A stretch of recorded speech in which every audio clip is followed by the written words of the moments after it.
The ink on my divorce decree was not even dry when I stood on the cold granite steps of the Allegheny County courthouse and hit the speed dial for my father. "Lock the gates, Dad," I said, my voice cutting through the traffic on Grant Street. "Revoke building access and network credentials for every single one of Vivian's relatives, all 24 of them, right now." My fingers were freezing against the glass of the phone, but my pulse was steady. For 6 years, my mother-in-law had systematically planted her brothers, nephews, cousins, and former neighbors into purchasing, logistics, quality control, and payroll at our family's industrial pump manufacturing firm. For 6 years, my husband told me I was paranoid, overworked, and imagining things, while $4 million quietly drained out of our operational accounts. By 2 o'clock that afternoon, every plant keycard was deactivated and every vendor ledger was frozen. By 8 o'clock that night, my former mother-in-law was pounding on the front door of my rental house with both fists, screaming my name through the frosted glass.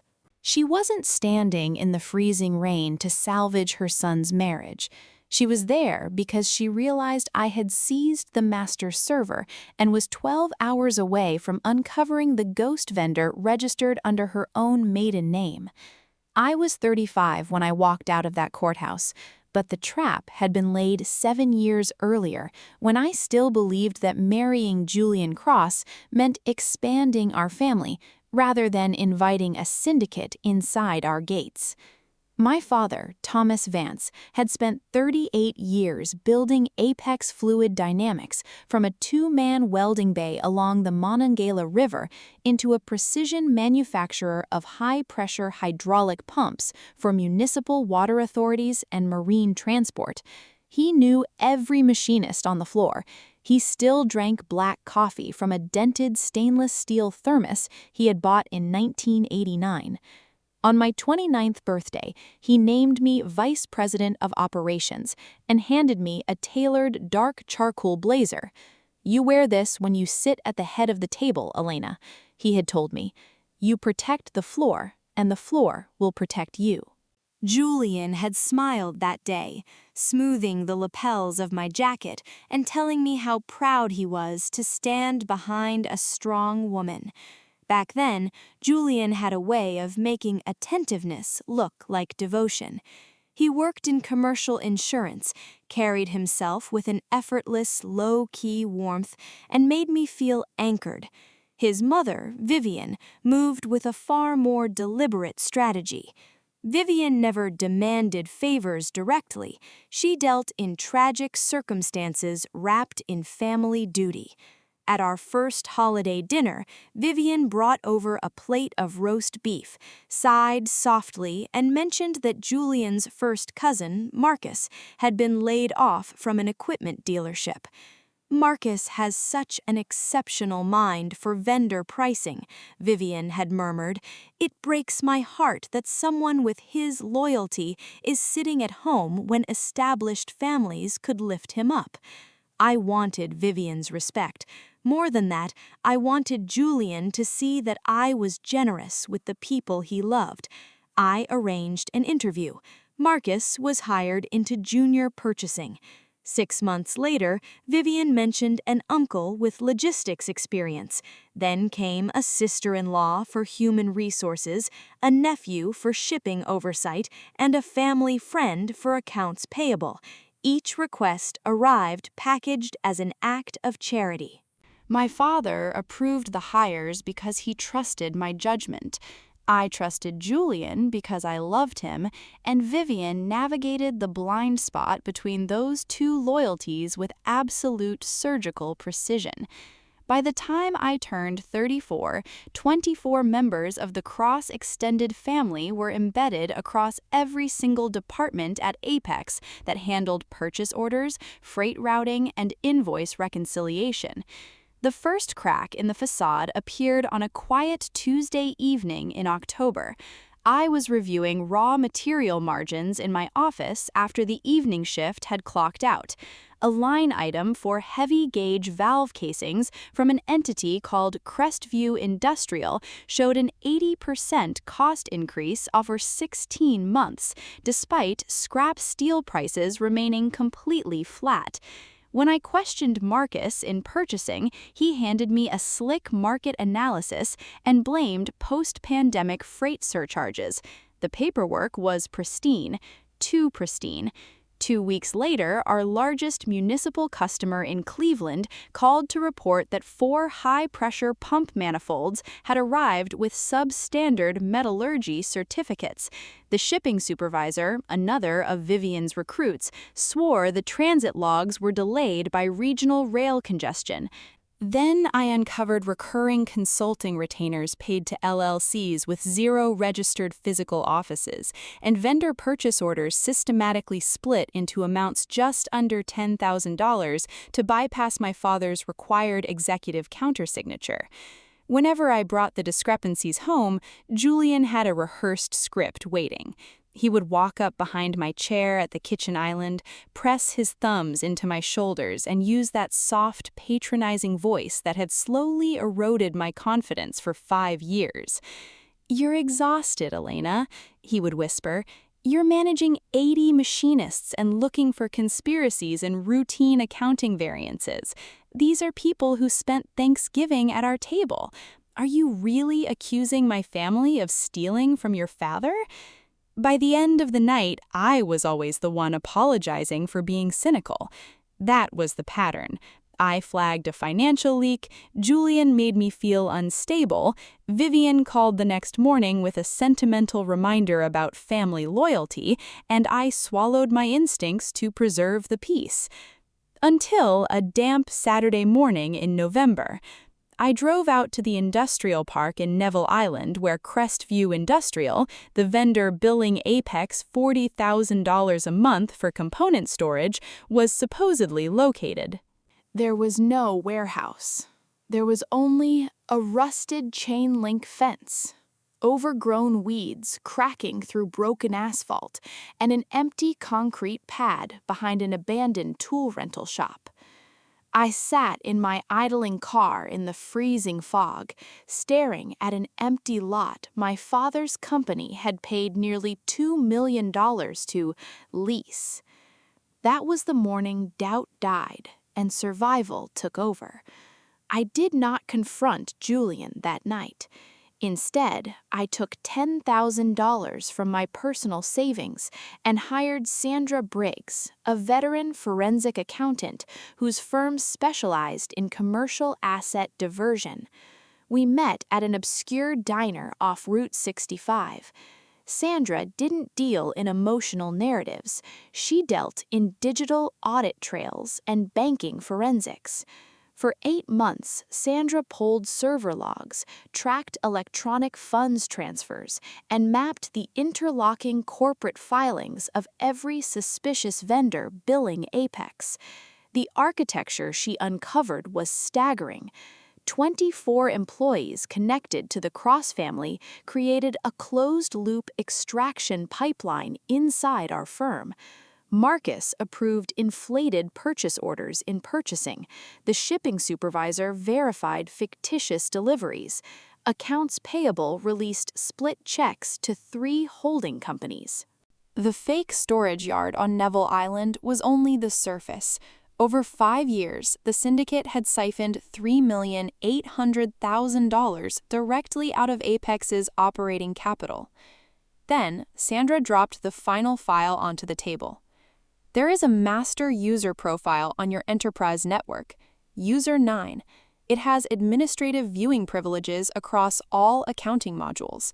Whenever you initiate an internal audit inquiry, User 9 logs in within 2 hours, pulls the files, and exports the data. The IP address for User 9 was registered to the home router in the house I shared with Julian. Julian wasn't merely protecting his mother's family out of naive loyalty. He was running counter-surveillance inside my father's business, tipping off his cousins whenever my internal audits got too close to their shell accounts. I needed one final undeniable confirmation. I intentionally left a mock memo on our kitchen counter detailing an upcoming surprise inventory audit for the valve assembly bay for Monday morning. By Sunday afternoon, network security logged user 9 accessing the valve inventory database from our living room. 2 hours later, Marcus arrived at the closed plant attempting to adjust physical count sheets. When I confronted Julian that evening, the mask finally slipped. He didn't apologize. He didn't deny it. He stood across our bedroom, his face hardening into an ugly, entitled sneer I had never seen before. Your father sits on $8 million in retained capital, while my family has to scramble for every contract, Julian said coldly. Why should your family have everything while mine gets nothing? You owe us. Something clicked shut inside me like an iron vault. I didn't yell. I didn't smash a dish. I packed 2 suitcases, moved into a small rental house near the river, and instructed my corporate attorney, Clara Hughes, to file for divorce on grounds of irreconcilable breakdown while coordinating with Sandra Briggs to finalize the forensic indictment file. I waited 7 months. I let Julian believe that the separation was about marital incompatibility and burnout. I let Vivian believe that her network was safe, until the morning the judge gavelled the dissolution of our marriage. At 11:45 a.m., 15 minutes after walking down the courthouse steps, Clara Hughes and I initiated the execution plan. My father met with senior plant leadership, external corporate counsel, and our chief technology officer in a secure conference room. By 1 p.m., all 24 cross-affiliated personnel had their security fobs deactivated, their network logins purged, and their company email accounts suspended under an immediate administrative preservation order. At 2:15 p.m., Marcus attempted to badge through the main turnstile and was turned away by uniformed private security guards. At 2:40 p.m., the shipping supervisor was caught attempting to remove 2 hard drives from the logistics office. Security confiscated the equipment and escorted him off the premises. At 3:15 p.m., Julian called my father's personal cell phone 4 times. My father let every call go directly to voicemail. At 8 p.m., the storm arrived at my front door. I looked through the window to see Vivian standing on my porch under the yellow streetlight, her camel coat soaked from the rain, her manicured composure completely shattered. I opened the door 4 inches, leaving the heavy security chain locked in place. You locked out 24 people, Elena, Vivian screamed, her voice shrill and trembling with rage. 24 innocent family members. You will call your father right now and reinstate their credentials before you destroy what is left of your reputation. My marriage ended at 10 o'clock this morning, Vivian, I said, my voice level and quiet. And your family's access to my father's balance sheet ended at noon. We built this company alongside you, she spat, gripping the doorframe. You have no evidence of anything. If you don't drop this vindictive investigation tonight, our attorneys will file a multi-million-dollar wrongful termination and defamation suit that will bankrupt Apex by next month. I looked at the woman who had spent 7 years manipulating my father's generosity. The empty lot on Neville Island was leased under an entity called Crestview Industrial, Vivian, I said calmly. Sandra Briggs pulled the original incorporation filing this morning. The registered managing director is listed as Vivian M. Albright, your maiden name. Vivian's breath hitched. Her fingers slipped from the wood. We have 7 years of banking transfers, IP address logs, and digital audit trails. Every file has been mirrored onto an encrypted server held by corporate counsel.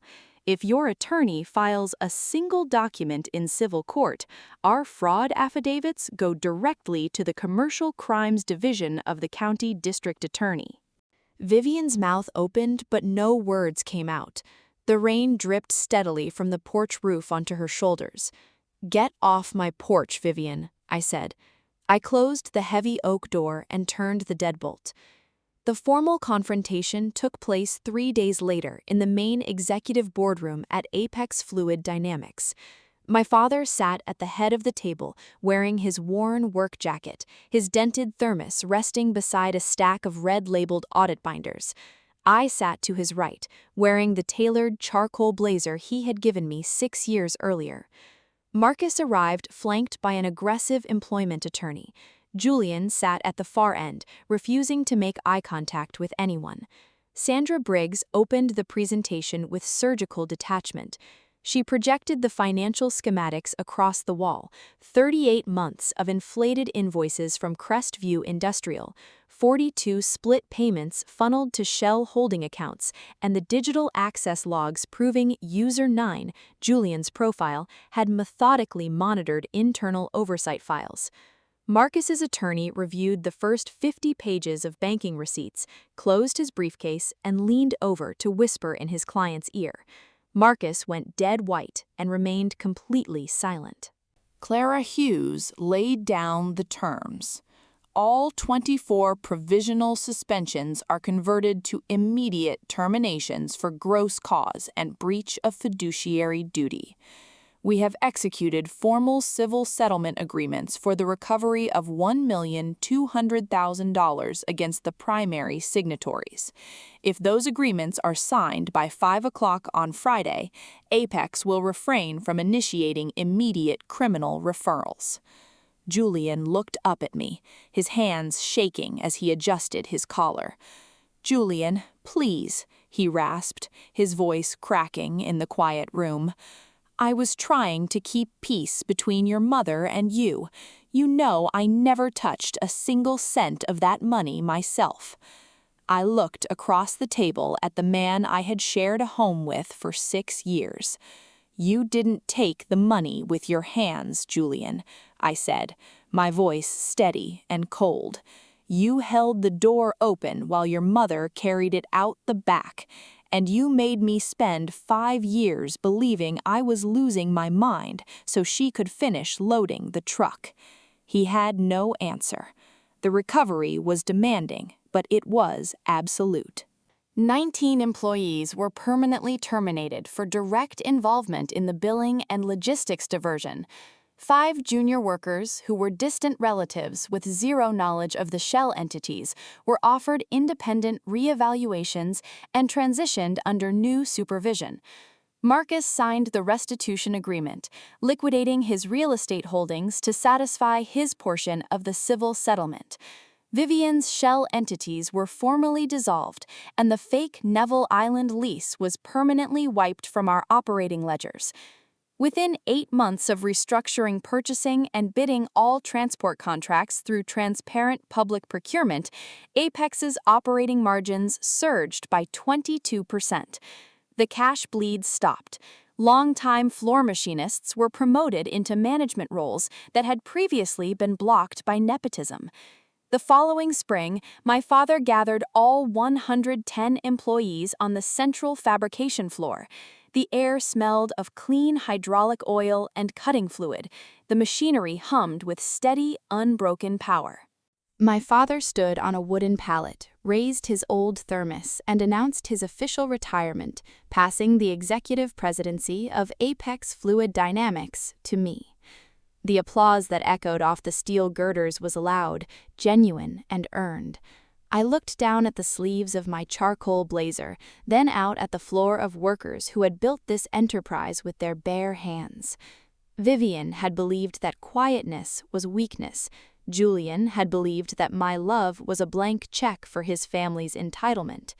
They thought they had quietly taken over the plant from the inside. They never realized that when the foundation is tested, the person who knows how the machine works is the one who holds the power to shut it down. She locked the gates the moment the decree was signed. She severed the syndicate hiding behind family loyalty. She said, "My silence was never an invitation to bleed our life's work.